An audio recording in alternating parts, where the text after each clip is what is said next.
Hello friends, मेरा नाम देव। आप सभी का मेरे यूट्यूब चैनल DNKB पॉपुलर में स्वागत है। फ्रेंड्स, आज के इस वीडियो में मैं आप लोगों को सीटेट सेंट्रल एलिजिबिलिटी टेस्ट के प्रीवियस ईयर के बाल विकास एवं शिक्षा शास्त्र CDP के क्वेश्चन को सॉल्व कराऊंगा। तो वीडियो स्टार्ट करते हैं।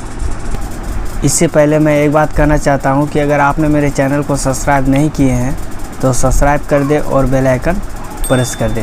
तो चलिए वीडियो स्टार्ट करते हैं। ये 18 सितंबर 2016 के प्रीवियस ईयर के क्वेश्चन को लिया जा रहा है। बाल विकास एवं शिक्षा शास्त्र CDP के प्रश्न 30 प्रश्न को लिया जा रहा है, जिसका कि मैं बारी बारी से जो है आपको जो है इसका हल करके बताऊंगा। तो चलिए वीडियो स्टार्ट करते हैं। सबसे पहला क्वेश्चन है, निम्नलिखित में से कौन सी विशेषता प्रतिभावान विद्यार्थी की है? नंबर 1 है, यदि कक्षा की गतिविधियां अधिक चुनौतीपूर्ण नहीं होती है तो वह कम प्रेरित अनुभव करता है और ऊब जाता है। नंबर 2 है, वह बहुत ही तुनक मिजाज होता है, वह रस्मी व्यवहार करता है, जैसे हाथ थपथपाना, डोलना आदि। वह आक्रामक और कुंठित हो जाता है। तो इसमें से नंबर 1, ऑप्शन नंबर 1 सही होगा।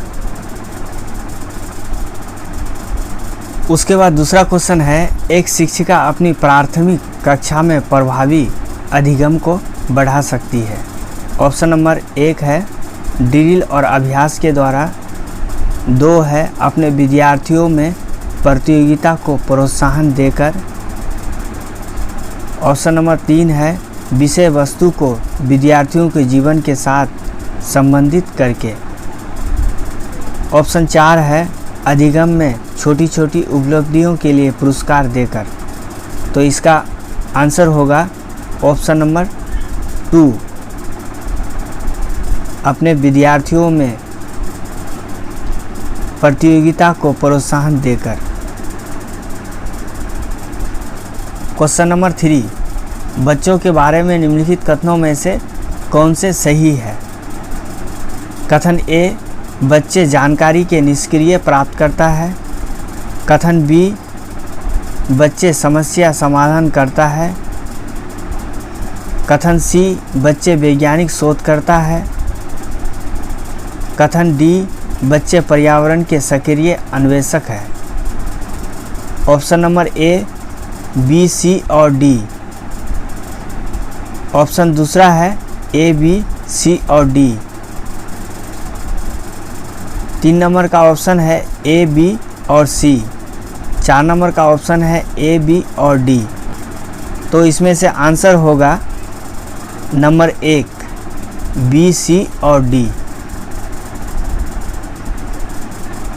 क्वेश्चन नंबर 4 है, विद्यार्थियों में संप्रत्यात्मक विकास को प्रोत्साहन देने के लिए निम्नलिखित में से कौन सी विधि सबसे प्रभावी है? नंबर 1 ऑप्शन है, यदि करने के लिए कहकर विद्यार्थियों के गलत विचारों को सही विचारों में बदलना। ऑप्शन नंबर 2 है, विद्यार्थियों को बहुत से उदाहरण देना और उन्हें तर्क शक्ति का उपयोग करने के लिए प्रोत्साहन करना। ऑप्शन नंबर 3 है, जब तक विद्यार्थियों में वांछित संप्रत्यात्मक परिवर्तन न हो जाए तब तक दंड का उपयोग करना। ऑप्शन नंबर 4 है, पुराने प्रतियों से किसी संदर्भ के बिना नए प्रतियों को अपने आप समझा जाना चाहिए। तो इसका आंसर होगा ऑप्शन 2।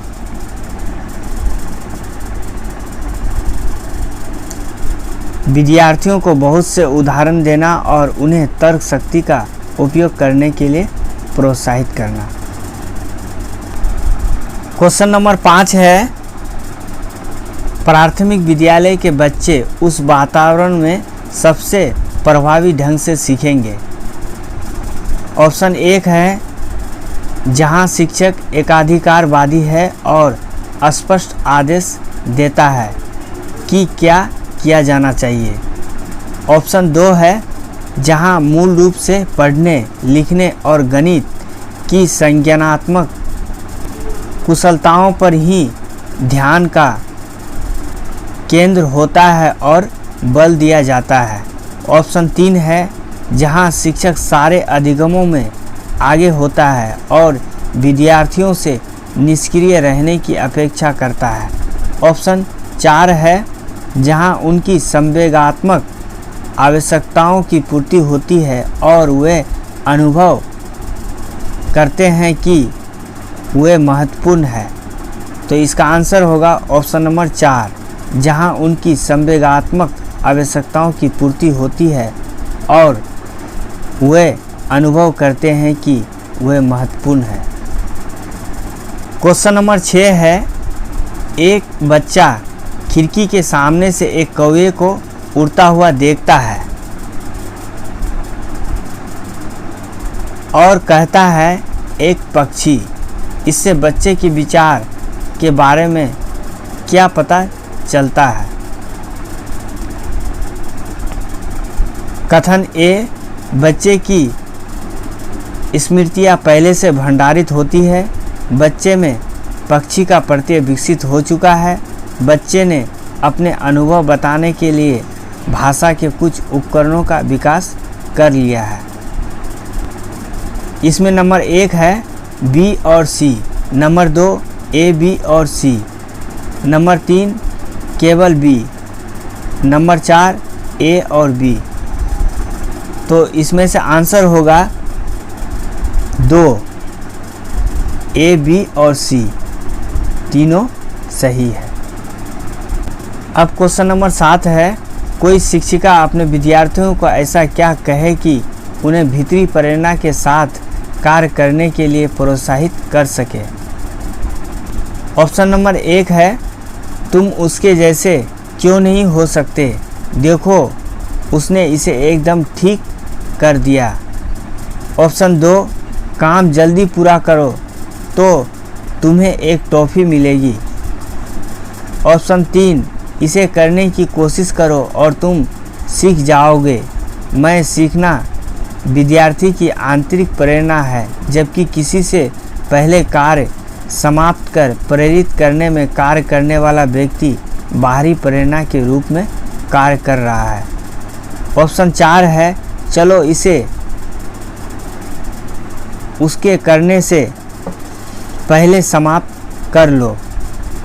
तो इसका ऑप्शन होगा नंबर 3 इसे करने की कोशिश करो और तुम सीख जाओगे। मैं सीखना विद्यार्थी की आंतरिक प्रेरणा है, जबकि किसी से पहले कार्य समाप्त कर प्रेरित करने में कार्य करने वाला व्यक्ति बाहरी प्रेरणा के रूप में कार्य कर रहा है। क्वेश्चन नंबर 8 है कोई शिक्षिका अपने विद्यार्थियों को अध्ययन करने हेतु आंतरिक रूप से उत्प्रेरित करने के लिए कैसे प्रोत्साहित कर सकती है। ऑप्शन 1 है प्रतियोगितात्मक परीक्षण से। ऑप्शन 2 है व्यक्तिगत लक्ष्य निर्धारित करने और उसमें निपुणता पाने में उन्हें मदद देकर। ऑप्शन 3 है साफ दिखाई पड़ने वाले इनाम देकर जैसे टॉफ़ी। नंबर 4 है उनमें चिंता और डर पैदा करके। तो इसका आंसर होगा ऑप्शन 2 व्यक्तिगत लक्ष्य निर्धारित करने और उसमें निपुणता पाने में उन्हें मदद देकर। क्वेश्चन नंबर 9 है किसी प्रारंभिक कक्षा में प्रभावशाली शिक्षक का उद्देश्य विद्यार्थियों को उत्प्रेरित करना होगा। ऑप्शन ए है रटकर याद करने के लिए जिससे वे प्रत्यास्मरण करने में अच्छे बने। ऑप्शन 2 है दंडात्मक उपायों का प्रयोग करके जिससे वे शिक्षक का सम्मान करें। ऑप्शन 3 है ऐसे काम करने के लिए जिससे परीक्षा के अंत में वे अच्छे अंक पा सके। ऑप्शन 4 है सीखने के लिए जिससे वे जिज्ञासु बने और सीखने के लिए ही सीखना पसंद करें। तो इसका आंसर होगा ऑप्शन 4, सीखने के लिए, जिससे वे जिज्ञासु बने और सीखने के लिए ही सीखना पसंद करें। क्वेश्चन 10 है, निम्नलिखित में से कौन सा उदाहरण प्रभावशाली विद्यालय की प्रथा का है? नंबर 1 है शारीरिक दंड, नंबर 2 है व्यक्ति सापेक्ष अधिगम, नंबर 3 है प्रतियोगितात्मक कक्षा, नंबर 4 है निरंतर तुलनात्मक मूल्यांकन। तो इसका आंसर होगा नंबर 2, व्यक्ति सापेक्ष अधिगम।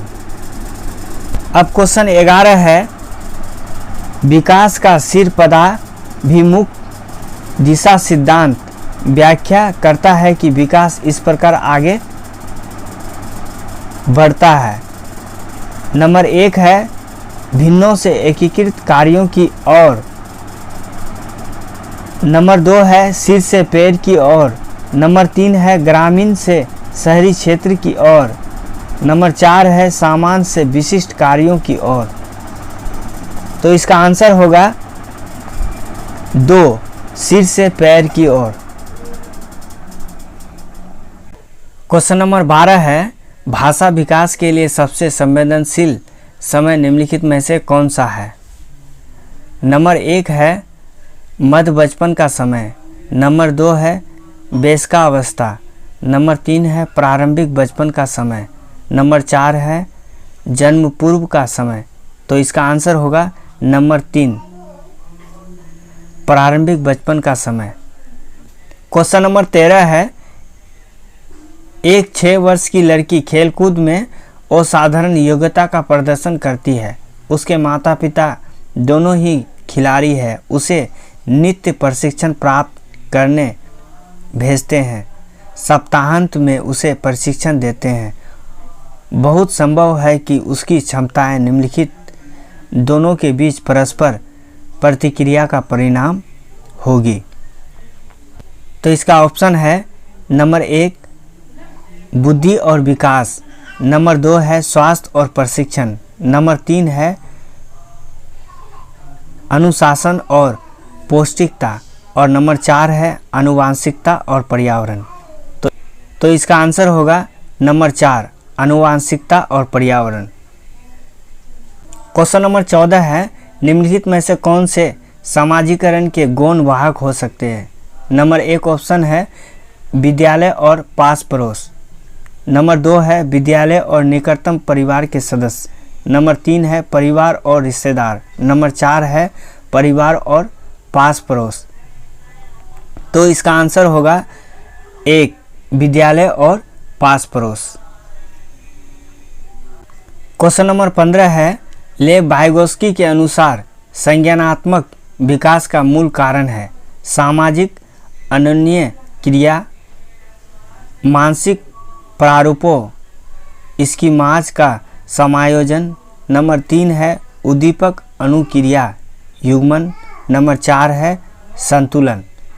तो इसका आंसर होगा नंबर 1, सामाजिक अनन्य क्रिया।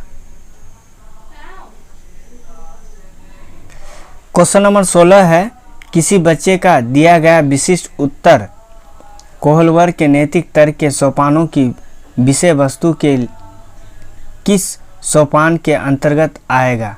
यदि आप ईमानदार हैं तो आपके माता पिता आप पर गर्व करेंगे, इसलिए आपको ईमानदार रहना चाहिए। नंबर 1 ऑप्शन है सामाजिक संकुचन अनुकूलन, नंबर 2 है अच्छी लड़की अच्छा लड़का अनुकूलन, नंबर 3 है कानून और व्यवस्था अनुकूलन, नंबर 4 है दंड आज्ञाकारिता अनुकूलन। तो इसका आंसर होगा नंबर 2, अच्छी लड़की अच्छा लड़का अनुकूलन। क्वेश्चन नंबर 17 है, जीन पियाजे के अनुसार अधिगम के लिए निम्नलिखित में से क्या आवश्यक है? नंबर 1 है वयस्कों के व्यवहार का अवलोकन, नंबर 2 है ईश्वरीय न्याय पर विश्वास, नंबर 3 है शिक्षकों और माता पिता द्वारा पुनर्वलन, नंबर 4 है विद्यार्थी के द्वारा पर्यावरण की सक्रिय खोजबीन, तो इसका आंसर होगा नंबर 4, विद्यार्थी के द्वारा पर्यावरण की सक्रिय खोजबीन। क्वेश्चन नंबर 18 है, जीन पियाजे के अनुसार प्रारूप स्कीमा निर्माण वर्तमान योजनाओं के अनुरूप बनाने हेतु नवीन जानकारी में संशोधन और नवीन जानकारी के आधार पर पुरानी योजनाओं में संशोधन के परिणाम के रूप में घटित होता है। इन दो प्रक्रियाओं को जाना जाता है। नंबर 1 है समावेशन और अनुकूलन के रूप में, नंबर 2 है सामीकरण और संशोधन के रूप में, नंबर 3 है समावेशन और समायोजन के रूप में, नंबर 4 है समायोजन और अनुकूलन के रूप में। तो इसका आंसर होगा नंबर 3, समावेशन और समायोजन के रूप में। क्वेश्चन नंबर 19 है, किसी प्रगतिशील कक्षा की व्यवस्था में शिक्षक एक ऐसे वातावरण को उपलब्ध कराकर अधिगम को सुगम बनाता है जो नंबर 1 है नियामक है, नंबर 2 है समावेशन को हर्षोत्साहित करता है, नंबर 3 है आवृत्ति को बढ़ावा देता है, नंबर 4 है खोज को प्रोत्साहन देता है। तो इसका आंसर होगा नंबर 4, खोज को प्रोत्साहन देता है। क्वेश्चन नंबर 20 है, हार्वर्ड गार्डनर का बहुबुद्धि सिद्धांत सुझाता है कि नंबर 1 ऑप्शन है बुद्धि को केवल बुद्धि लब्धि IQ परीक्षा से ही निर्धारित किया जा सकता है, नंबर 2 है शिक्षक को चाहिए कि विषय वस्तु को वैकल्पिक विधियों से पढ़ाने के लिए बहुबुद्धियों को एक रूपरेखा की तरह ग्रहण करे, नंबर 3 है क्षमता भाग है और एक अवधि के भीतर नहीं बदलती, नंबर 4 है हर बच्चे को प्रत्येक विषय 8 भिन्न तरीकों से पढ़ाया जाना चाहिए ताकि सभी बुद्धियां विकसित हो। तो इसका आंसर होगा नंबर 2, शिक्षक को चाहिए कि विषय वस्तु को वैकल्पिक विधियों से पढ़ाने के लिए बहुलब्धियों को एक रूपरेखा की तरह ग्रहण करें। क्वेश्चन नंबर 21 है, कोई 5 वर्ष की लड़की एक टी-शर्ट को तह करते हुए अपने आप से बात करती है। लड़की द्वारा प्रदर्शित व्यवहार के संदर्भ में निम्नलिखित में से कौन सा कथन सही है? नंबर 1, जीन पियाजे इसे अहं केंद्रित भाषा कहेगा और लेव वाइगोस्की इसकी व्याख्या बच्चे के द्वारा निजी भाषा से अपने क्रियाओं को नियमित करने के प्रयासों के रूप में करेगा। नंबर 2 है, जीन पियाजे इसकी व्याख्या सामाजिक अनुन्य क्रिया के रूप में करेगा और लेव वाइगोस्की इसे खोजबीन मानेगा। नंबर 3, जीन पियाजे और लेव वाइगोस्की इसकी व्याख्या बच्चे के द्वारा अपनी माँ के अनुकरण के रूप में करेगा। और नंबर 4, जीन पियाजे और लेव वाइगोस्की इसकी व्याख्या बच्चे के विचारों की अहं केंद्रित प्रवृत्ति के रूप में करेगा। तो इसका आंसर होगा नंबर 1, जीन पियाजे इसे अहं केंद्रित भाषा कहेगा और लेव वाइगोस्की इसकी व्याख्या बच्चे के द्वारा निजी भाषा से अपनी क्रियाओं को नियमित करने के प्रयास के रूप में करेगा। क्वेश्चन नंबर 22 है, लिंग है नंबर 1 शारीरिक संरचना, नंबर 2 सहज गुण, नंबर 3 सामाजिक संरचना, नंबर 4 जैविक सत्ता। तो इसका आंसर होगा नंबर 3 सामाजिक संरचना। अगला क्वेश्चन है, लेव वाइगोस्की के समाज संरचना सिद्धांत में दृढ़ विश्वास रखने वाले शिक्षक के नाते आप अपने बच्चों के आकलन के लिए निम्नलिखित में से किस विधि को वरीयता देंगे? नंबर 1 है मानवीकृत परीक्षण, नंबर 2 है तथ्यों पर आधारित प्रत्यास्मरण के प्रश्न, नंबर 3 है वस्तुपरक बहुविकल्पीय प्रकार के प्रश्न, नंबर 4 है सहयोगी प्रोजेक्ट। तो इसका आंसर होगा नंबर 4 सहयोगी प्रोजेक्ट।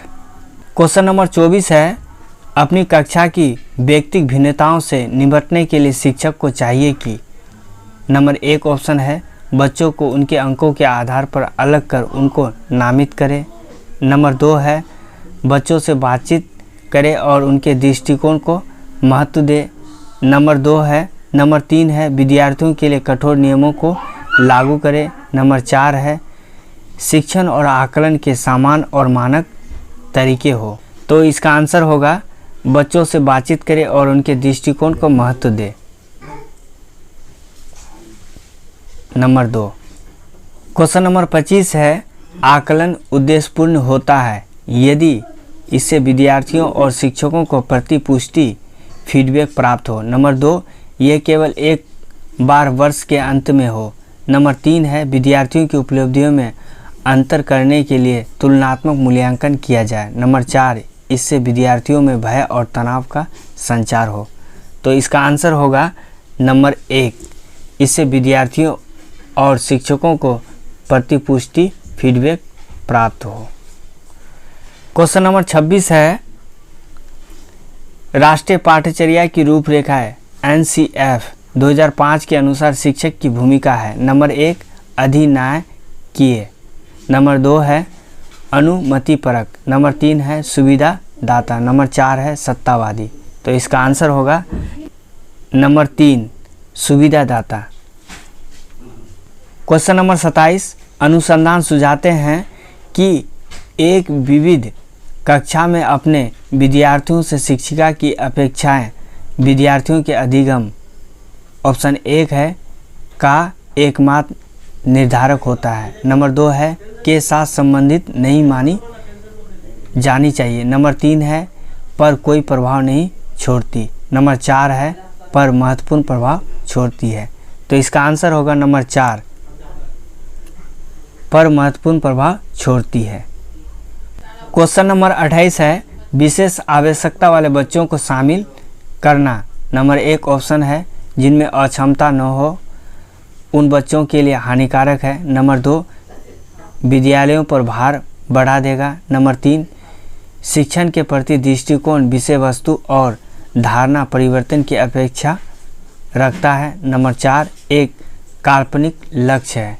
इसका आंसर है नंबर 3 शिक्षण के प्रति दृष्टिकोण विषय वस्तु और धारणा परिवर्तन की अपेक्षा रखना। क्वेश्चन नंबर 29 है विविध प्रकार की सामाजिक आर्थिक और सांस्कृतिक पृष्ठभूमि के बच्चों से युक्त कक्षा सभी विद्यार्थियों के अधिगम अनुभवों को बढ़ाती है। यह कथन है। नंबर 1 ऑप्शन है सही क्योंकि बच्चे अपने विद्यार्थियों से अनेक कौशल सीखते हैं। नंबर 2 सही क्योंकि इससे कक्षा अधिक श्रेणीबद्ध दिखाई देती है। नंबर 3 गलत क्योंकि यह अनावश्यक स्पर्धा की ओर ले जाता है। नंबर 4 गलत क्योंकि यह बच्चों के लिए दुविधा उत्पन्न कर सकता है और वह स्वयं को अलग थलग महसूस कर सकता है। तो इसका आंसर होगा नंबर 1 सही क्योंकि बच्चे अपने साथियों से अनेक कौशल सीखते हैं। क्वेश्चन नंबर 30 है सुनने में असमर्थ बच्चा केवल अकादमिक शिक्षा से लाभ नहीं उठा पाएगा, इसे उसके स्थान पर व्यावसायिक शिक्षा दी जानी चाहिए। नंबर 2 नियमित विद्यालय में बहुत अच्छा कर सकता है यदि उसे उपयुक्त सुविधा और साधन उपलब्ध कराए जाए। नंबर 3 नियमित विद्यालय में अपने सहपाठियों के समान कभी प्रदर्शन नहीं कर सकेगा। नंबर 4 श्रवण असमर्थता वाले बच्चों के विद्यालय में ही भेजा जाना चाहिए, नियमित विद्यालय में नहीं। तो इसका आंसर होगा नंबर 2 नियमित विद्यालय में बहुत अच्छा कर सकता है यदि उसे उपयुक्त सुविधा और साधन उपलब्ध कराया जाए। तो इस प्रकार मैंने CDP के सारे क्वेश्चन को सॉल्व करा दिया। फिर मिलते हैं नेक्स्ट वीडियो में, तब तक के लिए धन्यवाद।